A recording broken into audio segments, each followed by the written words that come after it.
Hello everyone, स्वागत है आप सभी का हिंदी ऑनलाइन क्लासेस में। आज हम कक्षा 10वीं की छठी कविता जो कि हम उस धरती की संतति है यह देखने जा रहे हैं। अब इस कविता के कवि है उमाकांत मालवीय जी। चलिए सबसे पहले इनका परिचय देखते हैं। इनका जन्म 1931 मुंबई महाराष्ट्र में हुआ, तो इनकी मृत्यु हुई 1982 इलाहाबाद उत्तर प्रदेश में। अब परिचय में भाव की तीव्रता और जन सरोकारों। अब जन यानी लोक समाज, सरोकारों यानी संबंध वास्ता को रेखांकित करने वाले रचनाकारों में उमाकांत मालवीय का जो स्थान था वो सबसे आगे रहा। अब हिंदी साहित्य में आपको नवगीत का भगीरथ भी कहा जाता है। आपने कविता के अतिरिक्त खंड काव्य, निबंध तथा बालोपयोगी पुस्तकें भी लिखी हैं। अब देखते हैं इनकी प्रमुख कृतियाँ। मेहंदी और महावर, देवकी, रक्तपथ, सुबह, रक्तपलाश की कविता संग्रह आदि। चलिए अब देखते हैं पद्य संबंधी कुछ बातें। सबसे पहले तो देखेंगे कव्वाली किसे कहते हैं। अब कव्वाली का जो इतिहास है वो 700 वर्ष पुराना है और कव्वाली एक लोकप्रिय काव्य विधा है। अब यह तारीफ या शान में गाया जाने वाला गीत या इसे आप कविता भी कह सकते हैं। अब प्रस्तुत कव्वाली में कवि ने दो दलों की नोकझोंक यानी छोटा सा झगड़ा पेश करते हुए शूरवीर ऐतिहासिक स्त्री पुरुष पात्रों का वर्णन किया है। अब यहाँ स्त्री पुरुष को भारत माता के रथ के दो पहिए बताया गया है। अब यहाँ गाते समय पहला पद जो है वो लड़कों का समूह गाता है और दूसरा पद जो है वो लड़कियों का समूह गाता है और अंतिम पद में दोनों समूह मिलकर प्रस्तुत करते हैं यह कव्वाली। चलिए अब बढ़ते हैं कव्वाली की तरफ। हम उस धरती के लड़के हैं जिस धरती की बातें क्या कहिए अजी क्या कहिए, हाँ क्या कहिए। यह वह मिट्टी जिस मिट्टी में खेले थे यहाँ ध्रुव से बच्चे, खेले थे यहाँ ध्रुव से बच्चे। अब यह पद जो है वो लड़कों ने गाया है। अब इस पद में आप साफ साफ देख सकते हैं कि जो लड़के हैं वो खुद ही अपनी प्रशंसा करते हुए कहते हैं कि पुरुष जाति यानी लड़के लड़कियों से यानी स्त्री जाति से कहीं अधिक बढ़ चढ़ कर हैं। अब वे खुद ही की प्रशंसा करते हुए कहते हैं कि हम उस धरती पर रहने वाले लड़के हैं जिस धरती की जितनी प्रशंसा की जाए कम ही है। अब यह वह धरती है जहाँ ध्रुव जैसे महापुरुष विष्णु भक्त का जन्म हुआ था और वे इसी मिट्टी में खेलते थे। अब देखते हैं यहाँ पर ध्रुव कौन थे। ध्रुव राजा उत्तानपाद और रानी सुनीति के पुत्र थे, महान विष्णु भक्त थे। विष्णु ने इन्हें आकाश में सप्तर्षि के पास एक अटल जगह यानी पद दिया था। अब आगे, यह मिट्टी हुए प्रहलाद जहाँ जो अपनी लगन के थे सच्चे, शेरों के जबड़े खुलवाकर थे जहाँ भरत दतूली गिनते, जयमल पत्ता अपने आगे थे नहीं किसी को गिनते। आगे लड़के कहते हैं कि यह वही मिट्टी है जिस मिट्टी में भक्त प्रहलाद का जन्म हुआ था। सारी दुनिया को पता है कि वे अपनी धुन के अपनी भक्ति के कितने सच्चे थे। अब भक्त प्रहलाद हिरण्यकश्यपु के पुत्र महान विष्णु भक्त थे। अब इनकी रक्षा के लिए विष्णु स्वयं नरसिंह अवतार धारण करके हिरण्यकश्यपु का वध करने के लिए आए थे। आगे वे राजा भरत का उदाहरण देते हुए कहते हैं कि यहीं पर भरत जैसे वीर और साहसी महापुरुष का जन्म हुआ था।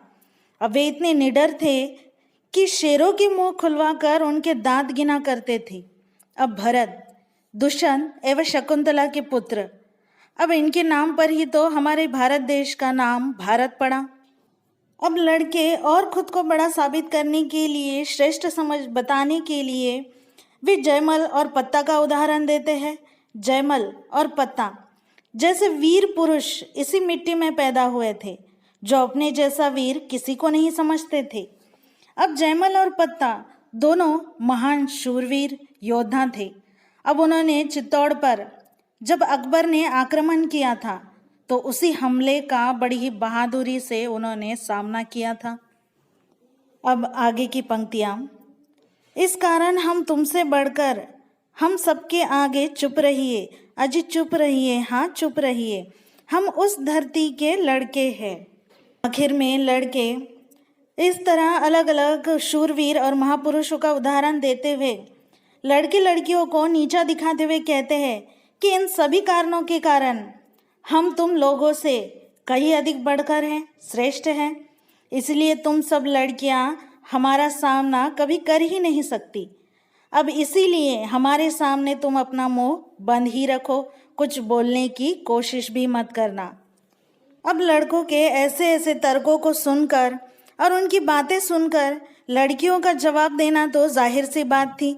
अब उन्होंने भी जवाब में कहा, बातों का जनाब शऊर नहीं, शेखी न बघारे, हाँ चुप रहिए, हम उस धरती की लड़की है जिस धरती की बातें क्या कहिए। शऊर मतलब काम करने का ढंग होता है और शेखी बघारना यानी स्वयं अपनी प्रशंसा करना। अब इन पंक्तियों में लड़कियां लड़कों को जवाब देते हुए कहती है कि आप जैसे लोगों को तो बात करने का ढंग तक मालूम नहीं है, आप अपनी प्रशंसा तो हमारे सामने मत करिए और बस चुप रहिए। हम उस धरती की लड़कियां हैं जिस धरती की कितनी भी तारीफ की जाए, प्रशंसा की जाए, कम है। उस धरती के क्या कहने। अब आगे की पंक्तियां। अजी क्या कहिए, हाँ क्या कहिए, जिस मिट्टी में लक्ष्मीबाई जी जन्मी थी झांसी की रानी, रजिया सुल्ताना दुर्गावती जो खूब लड़ी थी मर्दानी। अब यहाँ पर इन पंक्तियों में आप देख सकते हैं कि लड़कियां खुद को बढ़कर बताने के लिए वे झांसी की रानी का उदाहरण देते हैं। वे कहते हैं कि हम उस धरती की लड़कियां हैं जिसकी मिट्टी में वीरांगना झांसी की रानी लक्ष्मीबाई का जन्म हुआ था। झांसी की रानी लक्ष्मीबाई एक महान वीरांगना थी। आगे वे रजिया सुल्तान और दुर्गावती का उदाहरण देती है। रजिया सुल्तान दिल्ली के सुल्तान अल्तमश की बेटी। अब सुल्तान अल्तमश ने रजिया सुल्तान को अपने उत्तराधिकारी के रूप में नियुक्त किया था। अब वह जब भी युद्ध होता सेना का नेतृत्व स्वयं ही करती थी। अब रानी दुर्गावती की बात करें तो वह भी भारत की एक वीरांगना ही थी।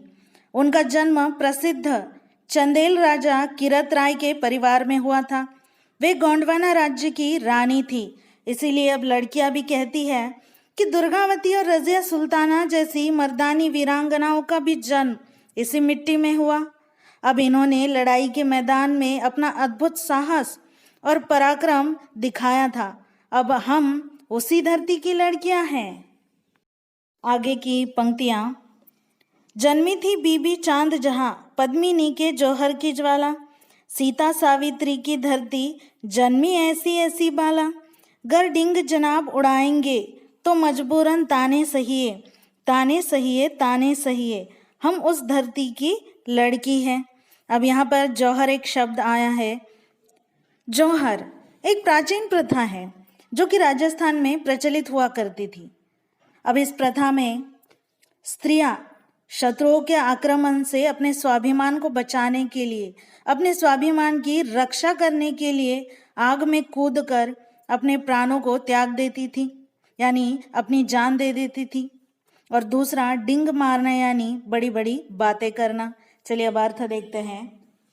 लड़कियां खुद को बढ़कर बताने के लिए एक से बढ़कर एक महान नारियों का उदाहरण देती हैं और उसमें वह कहती है चांद बीबी। चांद बीबी अहमदनगर राज परिवार की एक बड़ी ही गुणवंत स्त्री।